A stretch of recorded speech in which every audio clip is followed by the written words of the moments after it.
Momento de fé.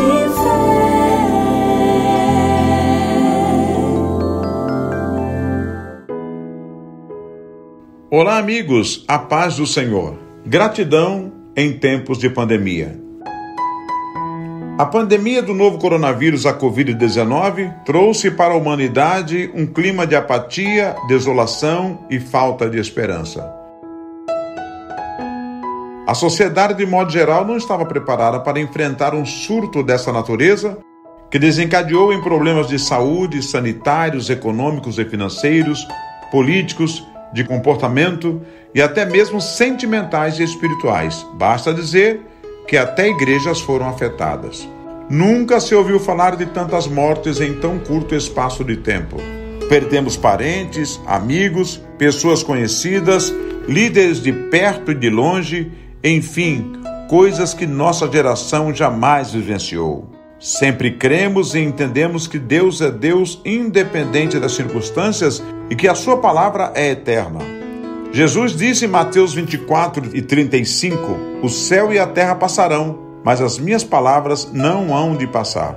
Nós sempre cremos nisso, mas agora é a hora da prova dos 9, a hora de experimentar se cremos nisso de fato e de direito ou apenas de forma poética, da boca para fora. Isaías 57:1 registra: porque assim diz o alto e o excelso, que habita na eternidade, e cujo nome é santo. Num alto e santo lugar habito, e ao mesmo tempo com o contrito e humilde de espírito, para vivificar o espírito dos humildes e para vivificar o coração dos contritos. Enfim, Deus continua sendo Deus, assentado no seu trono mesmo durante a pandemia e catástrofes da vida. Portanto, não poderemos passar o resto da vida lamentando o passado. É triste constatar que mais de 4.200.000 pessoas foram infectadas por esse vírus e que desses quase 130 mil tiveram suas vidas ceifadas somente no Brasil. Mas, por outro lado, também não podemos ignorar que cerca de 3.500.000 pessoas foram recuperadas. Ou seja, as vitórias foram muito maiores do que as derrotas. Seria melhor que ninguém tivesse morrido, mas isso seria impossível, até porque mesmo que não tivesse esse vírus, pessoas continuariam a morrer por outros diversos motivos. Há um ditado popular que apregoa: quem de novo não morre, de velho não escapa. Sem contar que a própria Bíblia registra há tempo de nascer e tempo de morrer. Afinal de contas, como disse o sábio Salomão em Eclesiastes, debaixo do céu há um tempo determinado para todas as coisas. Existe ainda mais um consolo através da palavra, quando o apóstolo Paulo, falando em sua primeira epístola aos Tessalonicenses 4:13, afirma: não quero, porém, irmãos, que sejais ignorantes acerca dos que já dormem, para que vos não entristeçais como os demais, que não têm esperança. O mesmo Paulo, em Filipenses 4:6, nos aconselha: não estejais inquietos por coisa alguma, antes as vossas petições sejam em tudo conhecidas diante de Deus pela oração e súplicas, mas também com ação de graças. Em outras palavras, ele diz: não se inquiete, mas ore já agradecendo ao Senhor. Fica difícil pensar que Davi escreveu o Salmo 34 após o episódio em que se fingiu de louco diante de Aquis, rei dos filisteus, e me pego a pensar: toda esta inspiração veio depois daquele teatro de loucura? Pois é, foi justamente nesse momento em que ele disse: louvarei ao Senhor em todo o tempo, o seu louvor estará continuamente na minha boca. Salmo 34:1.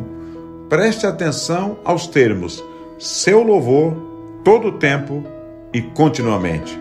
Lembra-se do episódio quando adoeceu e veio a morrer o filho de Davi? Ele se levantou da terra, se lavou, se ungiu, mudou de roupas, entrou na casa do Senhor e adorou. Foi à sua casa e pediu pão, e lhe puseram pão e comeu. E disseram-lhe seus servos: que é isso que fizeste?